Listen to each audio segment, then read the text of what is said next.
Imaginez un instant. Des locomotives à vapeur traversant les montagnes haïtiennes, des tramways élégants sillonnant les rues de Port-au-Prince, un réseau ferroviaire qui rivalise avec ceux d'Europe. Cela vous semble impossible? Et pourtant, il y a encore 30 ans, des trains circulaient en Haïti. Aujourd'hui, il n'en reste plus un seul kilomètre en service. Que s'est-il passé? Comment un pays pionnier du transport ferroviaire dans les Caraïbes a-t-il pu voir disparaître complètement ces trains? Cette histoire commence en 1868, quand Haïti construit la première ligne ferroviaire de toute l'île d'Hispaniola. Une histoire d'ambition, de modernité, mais aussi de trahison, de corruption et de destruction volontaire. Une histoire où se mêlent occupation militaire américaine, dictature, industrie sucrière et même trafic d'organes. Dans cette vidéo, je vais vous raconter l'incroyable épopée des chemins de fer haïtiens.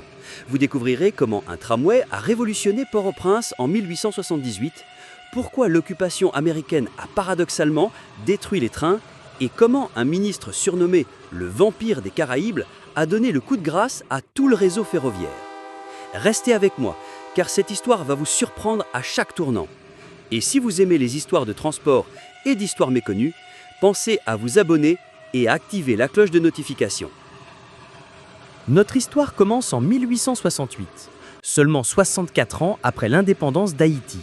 Le pays, premier État noir indépendant du monde, veut prouver qu'il peut rivaliser avec les puissances occidentales en matière de modernité.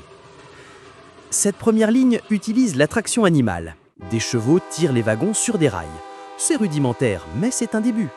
Haïti devient ainsi pionnier ferroviaire dans les Caraïbes.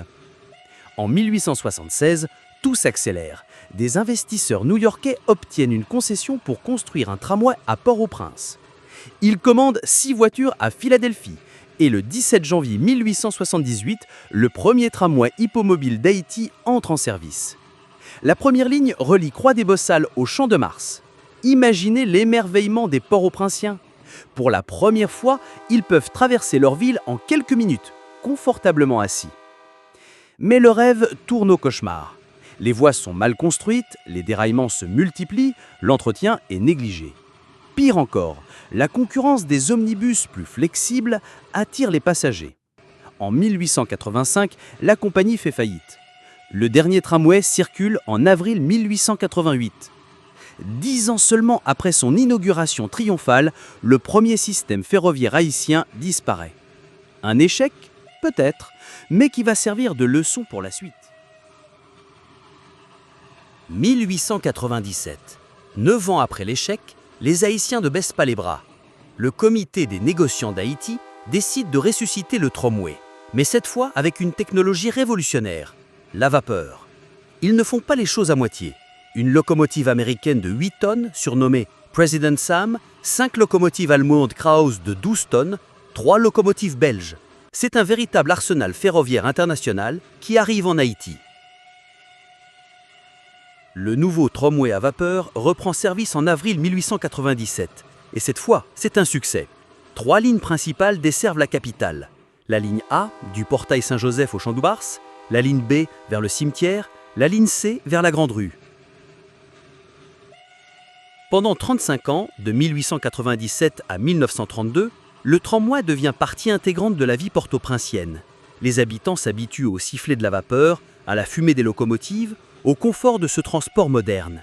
Mais l'ambition haïtienne ne s'arrête pas à la capitale. En 1903, la Compagnie des chemins de fer de la plaine du Cul-de-Sac achève un exploit. 42,5 km de voies ferrées de Port-au-Prince jusqu'au lac Azuay, avec un débarcadère pour rejoindre la République dominicaine. C'est un défi technique énorme. Traverser la plaine du Cul-de-Sac, construire des ponts, des remblais. En 1907 et 1910, une seconde ligne de 36 km atteint Léogane, le long de la côte. Haïti possède maintenant un véritable réseau ferroviaire. Le pays se rêve connecté, moderne, tourné vers l'avenir. Mais les nuages s'accumulent à l'horizon.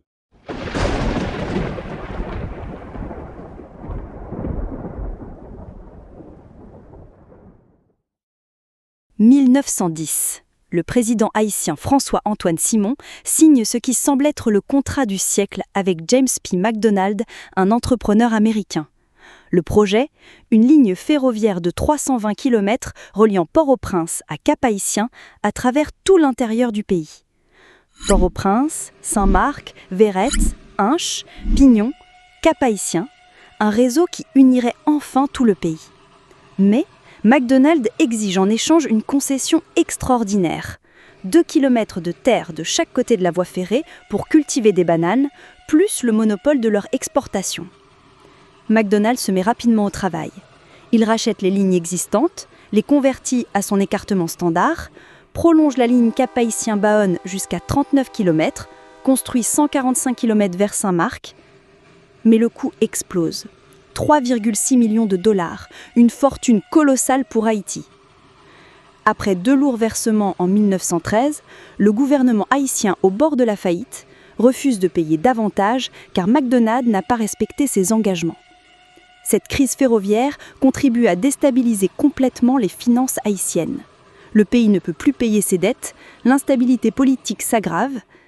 Les conditions sont réunies pour une intervention extérieure.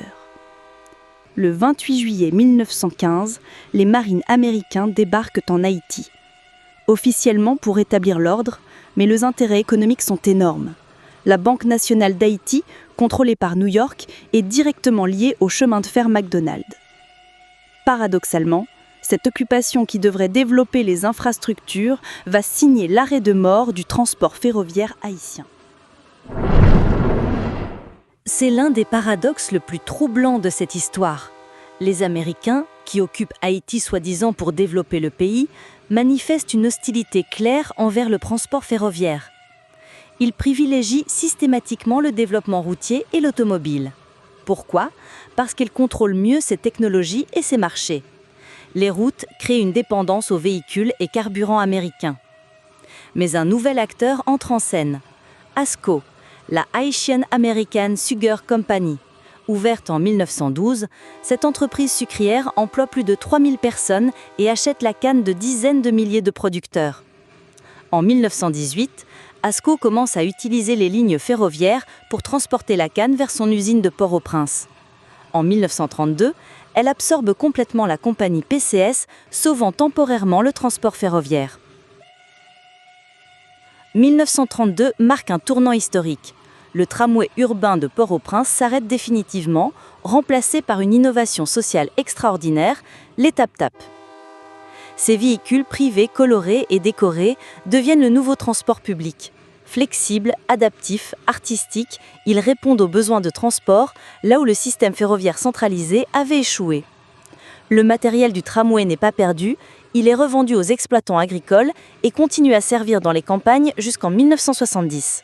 1960, François Duvalier, Papadoc, prend une décision qui scelle le sort des chemins de fer haïtiens.